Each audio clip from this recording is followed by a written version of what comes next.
Здравствуйте. Распаковываем посылку с интернет-магазина Алиэкспресс.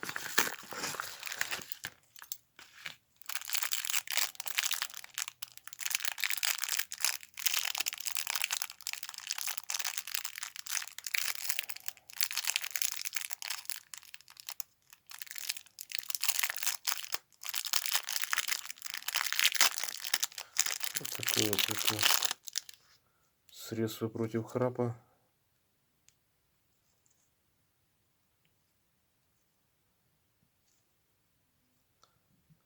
Ссылка на него будет ниже.